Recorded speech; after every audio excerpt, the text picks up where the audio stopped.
Saat Manchester United mengumumkan nama Michael Carrick sebagai pelatih interim, banyak pihak khususnya fans sepertinya sudah tidak kaget. Carrick bukanlah sosok baru. Ia adalah sosok lama yang pernah lama mengenakan jersey setan merah dan bahkan juga pernah berdiri di pinggir lapangan dengan setelan jas formal. Kedatangan Carrick tak disambut meriah, namun bukan berarti mendapat sambutan sinis, melainkan hanya sebuah sambutan biasa, seolah hanya seperti angin lewat. Tapi siapa sangka, hanya dalam tempo yang singkat, Michael Carrick sudah berpeluang untuk melewati rekor terbaik Ruben Amorim di Old Trafford. Kini, satu pertanyaan klise bergema, sudah layakkah Michael Carrick menjadi pelatih permanen Manchester United? Roy Keane, mantan kapten Manchester United, sosok legenda yang terhormat, langsung punya jawaban yang tegas. Menurutnya, Carrick belum pantas untuk jadi pelatih permanen setan merah. Dua performa yang luar biasa, tetapi siapapun bisa memenangkan dua pertandingan, kata Roy Keane dengan gayanya khas dan satir. Menurut legenda hidup Premier League tersebut, setan merah butuh sosok pelatih yang lebih besar dan lebih baik ketimbang Carrick. Apakah kita akan duduk di sini dan percaya bahwa Michael Carrick bisa membawa United meraih gelar juara Liga? Itu tidak cukup bagi saya. Saya tidak percaya dia adalah orang yang tepat untuk membawa mereka meraih gelar juara Liga. Senada dengan seniornya, Gary Neville, yang juga punya pendapat yang serupa. Menurutnya Carrick bukanlah solusi jangka panjang yang MU butuhkan. Lebih jauh lagi, Neville menyarankan mantan klubnya itu untuk menunjuk pelatih yang lebih berpengalaman. Saya pikir tepat jika Carrick mempertahankan posisinya hingga akhir musim dan kemudian menyerahkan tongkat estafet kepada Tuchel atau Ancelotti, seseorang dengan kualitas dunia. Tak ada yang salah dengan pendapat dua legenda tersebut. Memang seperti itulah atmosfer kerja di Manchester United. Penuh dengan tekanan, penuh dengan sinisme, dan penuh dengan beban berat yang muaranya adalah sejarah prestasi dan nama besar di masa lalu. Ini baru tekanan dari luar, belum lagi tekanan dari dalam yang muaranya bisa berasal dari kepentingan bisnis. Sesuatu yang sepertinya membuat Ruben Amorim tak kuat dan berakhir dengan pemecatan.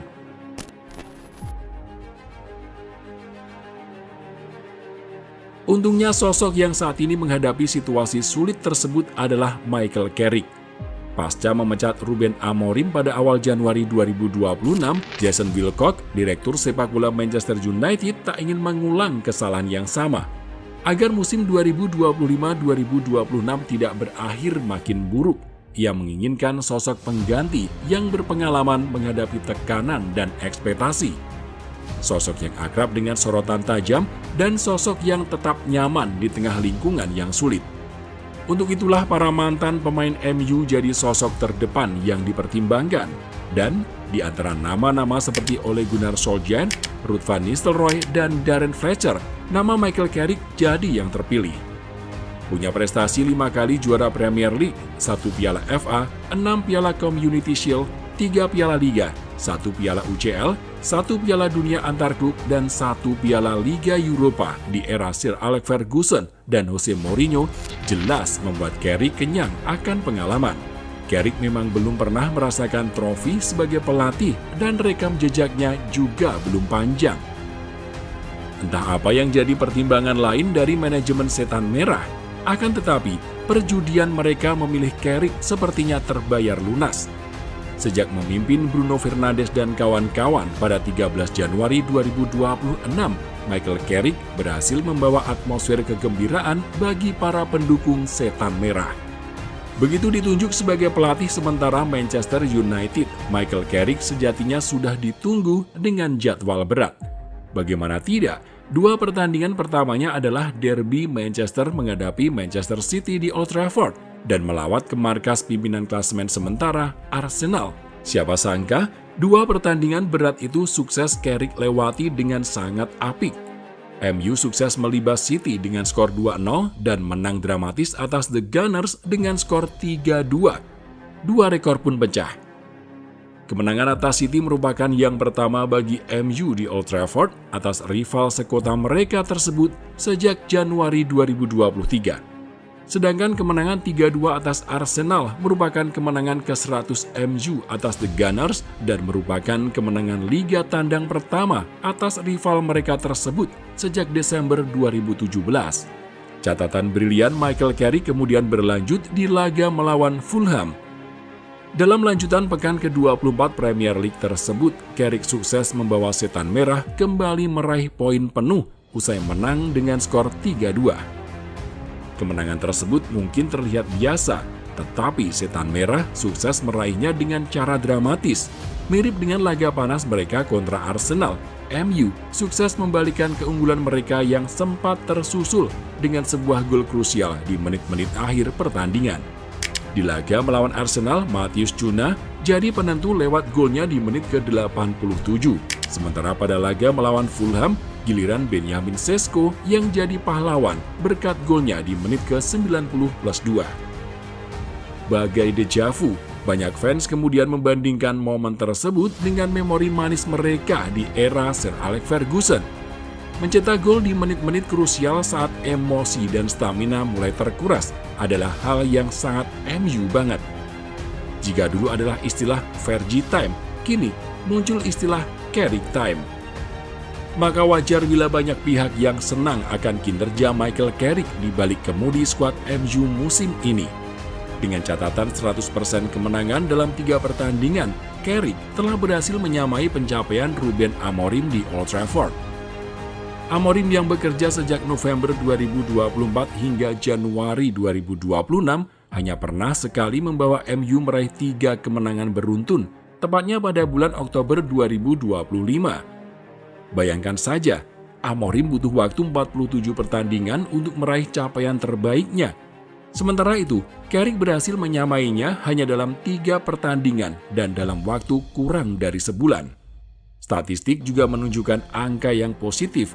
3 poin penuh dalam 3 pertandingan berhasil mendongkrak posisi MU dari peringkat 7 ke peringkat 4 klasemen Premier League dan masuk ke zona Liga Champions. Jika digabung dengan periode pertamanya sebagai pelatih caretaker pada November hingga Desember 2021, kini Carrick telah mengoleksi 5 kemenangan dan sekali imbang dalam 6 pertandingan.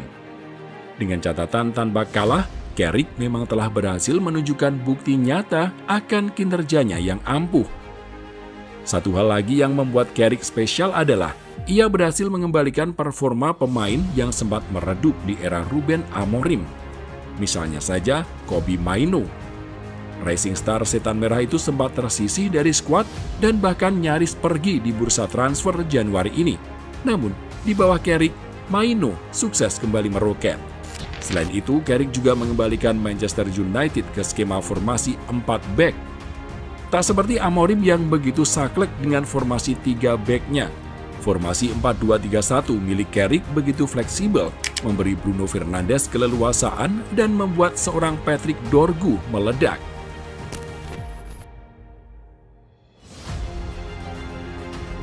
Pertanyaan yang benar sebetulnya bukanlah apakah Michael Carrick sudah layak untuk menjadi manajer permanen, akan tetapi apa keputusan akhir dari Manchester United? Melanjutkan kisah bersama Carrick atau tetap berada di rencana awal, yakni mencari pelatih permanen untuk musim depan? Melihat catatan Carrick sejauh ini, wajar bila ia layak dipertimbangkan untuk dipermanenkan sebagai manajer jangka panjang. Carrick tak hanya berhasil membawa kemenangan, tetapi juga atmosfer positif yang sukses mengembalikan kepercayaan dan harapan para fans. Berbeda dengan Roy Keane dan Gary Neville, Rio Ferdinand dan Wayne Rooney justru percaya akan kapasitas Michael Carrick sebagai manajer Setan Merah. Akan tetapi, manajemen Manchester United mungkin tengah menimbang dengan hati-hati. Dulu, Ole Gunnar Solskjaer sempat mencatat 14 kemenangan dari 19 pertandingan sebelum diangkat jadi manajer permanen. Tapi setelah itu, dalam waktu nyaris 3 tahun, Ole gagal menghadirkan trofi. Di musim panas nanti ada beberapa manajer berpengalaman yang memang bisa diambil, seperti Oliver Glasner yang akan habis kontrak. Namun, apakah Manchester United akan menunggu selama itu?